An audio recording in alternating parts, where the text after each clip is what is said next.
কি কয় মাথা নিচে করলে শিরিক, ঠিক না ভাই? ঠিক। আমি কিতাবাদি গবেষণা করে দেখলাম যে মাথা নিচে করলে শিরিক, এইটা দুইটা কিতাবে আছে। কয়টা কিতাবে আছে? দুইটা কিতাবে। একটা হলো ফতোয়ায়ে আজগুবি, একটা কি ফতোয়ায়ে আজগুবি, আর একটা হলো কিতাবুল আন্দাজ, আর একটা কি কিতাবুল আন্দাজ। তাছাড়া কোরআন হাদিসের কোথাও নাই যে মাথা নত করলে শিরক হবে। বরং কি আছে, উজুদুলি আদামা ফাসাজাদু ইল্লা ইবলিস আবা ওয়াস্তাকবারা ওয়া কানা মিনাল কাফিরিন। ও ফেরেশতারা আদমকে সিজদা দাও, সকলে সিজদা দিল, আদমের কাছে মাথা নত করলো ইল্লা ইবলিস, ইবলিস মাথা নত করলো না, আবা ওয়াস্তাকবারা ওয়া কানা মিনাল কাফিরিন। তা আদমের কাছে মাথা নত না করার কারণে ইবলিস হচ্ছে কাফের, আর আমরা নত করলে আমাদের কয় কাফের। অলরেডি আমরা শুনেছি আমাদের এই শ্রদ্ধেয় হুজুর কি বলেছেন। তো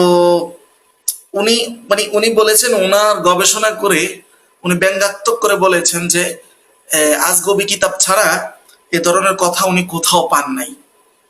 দেখেন, উনি শুধু কিতাব পড়েন নাই, উনি গবেষণা করেছেন। এটা কিন্তু অনেক বড় জিনিস। আচ্ছা, আমরা এবার একটু একে একে আসি। যারা আমরা যদি নিম্ন স্কেলও একজন আলেম হই, আলেম হওয়ার জন্য যে সকল কিতাব আবশ্যকীয় পড়া হয় সাধারণত দরসে নেজামিতে, তিরমিজি একজন আলেমের জন্য এটা একটা মৌলিক কিতাব। সুনানে ইবনে মাজাহ একটা মৌলিক কিতাব। আচ্ছা, উনি গবেষণা করেছেন হযরত, এটা তো পড়ে উনি পড়েছেন কিনা এটা একটু প্রশ্ন করার দরকার না? যিনি গবেষক তিনি তো আগে পড়বেন, তাই না? আসেন, সুনানে তিরমিজি 1159 নং হাদিস, একই হাদিস সুনানে ইবনে মাজাহ 1853 নং হাদিস। আবার ইমাম আলবানিও এই হাদিসকে সহি বলেছেন। যাই হোক, তিরমিজির হাদিস, সুনানে ইবনে মাজাহর হাদিস, হাদিস খানা শুনেন। আন কাইস বিন সাদ, কাইস বিন সাদ থেকে বর্ণিত, উনি বলেন, আতাইতুল হাইরাতা ফারাআইতুহুম ইয়াসজুদুনা লিমারজুবান লাহুম। আচ্ছা, কাইস বিন সাদ উনি বলতেছেন যে আমরা হিরাই গেলাম, একটা জায়গার নাম, সেখানে দেখি লোকেরা তাদের রাজাকে সম্মান সূচক সেজদা করে, সম্মানের জন্য সেজদা করে। তো তিনি বলতেছেন যে ফাকুলতু রাসূলুল্লাহি, আমরা বললাম যে আল্লাহর রসুল, যিনি আল্লাহর পয়গম্বর, আল্লাহর পরে যার স্থান, আহাক্কু আন ইউসজাদা লাহু, তো ওনাকে সেজদা করা, সম্মানার্থে ওনাকে সেজদা করা, এটা সবচেয়ে উপযুক্ত ব্যক্তি আল্লাহর পরে তো তিনিই হবেন। তো ওরা যদি তাদের রাজাদেরকে সম্মান সূচক সেজদা করতে পারে, মাথা ঝুঁকাইতে পারে, তাহলে কেন নয় যে আমরা রসুলকে সেজদা করব? এটা হচ্ছে সাদ বিন কায়েসের যুক্তি। ওকে, তারপরে আসেন, তখন এই কথাটা সাদ বিন কায়েস এই যুক্তিটা কার কাছে উত্থাপন করতেছেন? স্বয়ং রাসূলুল্লাহর কাছে। বলছে, ফান্তা ইয়া রাসূলুল্লাহ, ইয়া আল্লাহর রাসূল, আপনি তো আরো আহাক্কু আন নাসজুদা লাক, আপনি তো বেশি হকদার যে আমরা আপনাকে সেজদা করব। রাসূল বললেন, লাউ কুনতু আমরু আহাদান, দেখো, আমি যদি কাউকে আইয়াসজুদা লিগাইরিল্লাহ, আল্লাহ ছাড়া কাউকে সেজদা করতে যদি আমি বলতাম, সেটাও আমার নিজের জন্য বলতাম না, বরং বলতাম লা আমারতুল মারআতা আন তাসজুদা লিজাওজিহা, আমি প্রত্যেক স্ত্রীকে তার স্বামীকে সেজদা করতে বলতাম। তো বলেন নাই কেন? প্রশ্ন, ইয়া রাসূলুল্লাহ, তাহলে বলছেন না কেন? কারণ হলো এটা কারো জন্য, আল্লাহর পরে কারো জন্য আমাদের ক্ষেত্রে এটার অনুমতি নেই।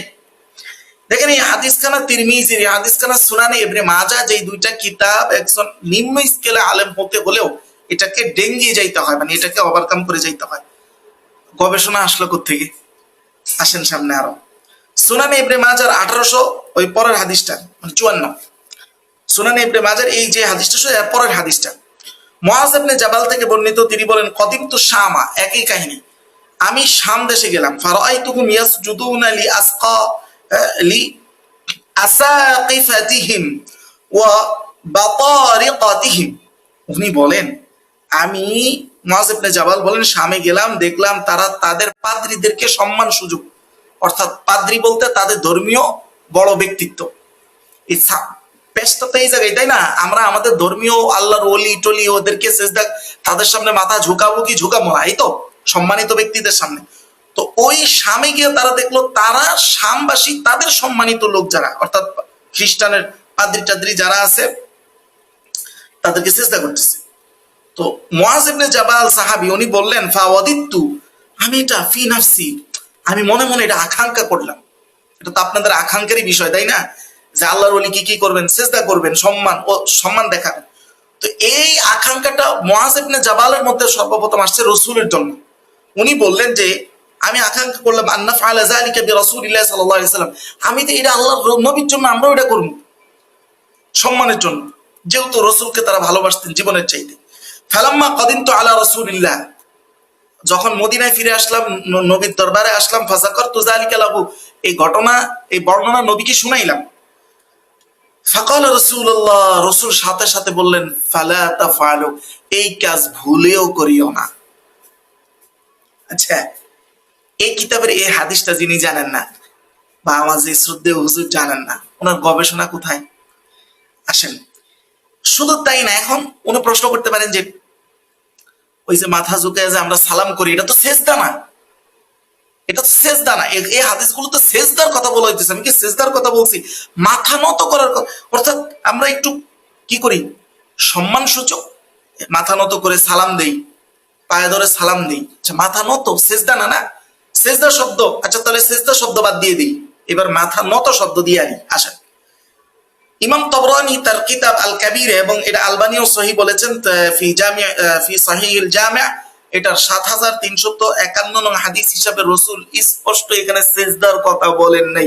রাসূল বললেন লা তানাহনাহু লি আহাদিন, আল্লাহ ব্যতীত কারো জন্য তোমরা মাথা ঝুঁকায়ও না, মাথা নত করো না। ইমাম তবরানির এই কিতাব, এই কিতাবের মধ্যে যে এই হাদিস, এই রিওয়ায়াত আছে, এটা যিনি পড়েন নাই, উনি কি গবেষণা করেছেন এটা উনিই জানেন। তবে সর্বশেষ কথা হলো, এখন একটা দলিল তারা দিবে, মানে অদ্ভুত একটা দলিল, সেটা হচ্ছে কোরআনের মধ্যে দলিল আছে মানুষকে সেজদা দেওয়ার দলিল কোথায় আছে? কোরআনে আছে। ওই যে আদমকে, ফেরেশতাদেরকে বলছে আদমকে সেজদা করো। আচ্ছা, এটা কে বলছে? আল্লাহ বলছে, তাই না? তার মানে যদি আদমকেও সেজদা দিতে হয়, এটা কার বলতে হয়? আল্লাহর বলতে হয়। আল্লাহর পক্ষ থেকে বিধান তো দিতে হয়, তাই না? আল্লাহকে আমাদের জন্য এমন কোন, আল্লাহ ছাড়া কাউকে সেজদা দেওয়ার বিধানকে আমাদের জন্য দিছেন? তাহলে আপনি কার বিধান পালন করতেছেন? এইটা যেটা, এটা তো ফেরেশতাদের জন্য আল্লাহ বিধান দিছিলেন, তাও একবার, এটা ফেরেশতারা করেছে, শয়তান করেন নাই, শয়তান করে নাই। এটা তো ফেরেশতাদের প্রতি অর্পিত বিধান, এটা কি আপনার প্রতি আছে? আল্লাহ যে জায়গায় স্পষ্ট হামিম সিজদার ৬২ নং আয়াতে স্পষ্ট বলতেছে ফাসজুদু লিল্লাহ, তোমরা আল্লাহর জন্য সিজদা দাও। কোরআনের কি এরকম একটা আয়াত বা একটা মফহুম এমন বের করা যাবে যে আল্লাহ ব্যতীত কাউকে সিজদা দেওয়ার বিধান আমাদেরকে দিছে? নেই, নেই। তারপর কেন এইসব ধোঁকা? এখন আমাদের আসলে সাধারণ মানুষের প্রতি কথা হচ্ছে যে আপনারা যদি একটু সচেতন হইতেন, তাহলে আমাদের মতো মানুষগুলো অনেক ক্ষেত্রে, বা এই টাইপের মানুষগুলো আপনাদেরকে ধোঁকা দিতে পারতো না। আপনারা সচেতন হইলে ওনারা ঠিক এই যে আমি যেগুলো বের করে করে বললাম এগুলোই বলতো। কিন্তু এখন তো জানে যে যারা সামনে বসে আছি আমরা, হ্যাঁ, এদের তো কোনো, মানে কি, কোনো কিতাবের প্রচ্ছদের সাথেই তো এদের কোনো সম্পর্ক নাই। কিতাবের ভিতরে কি আছে এটা তো দূরের কথা। আমি যা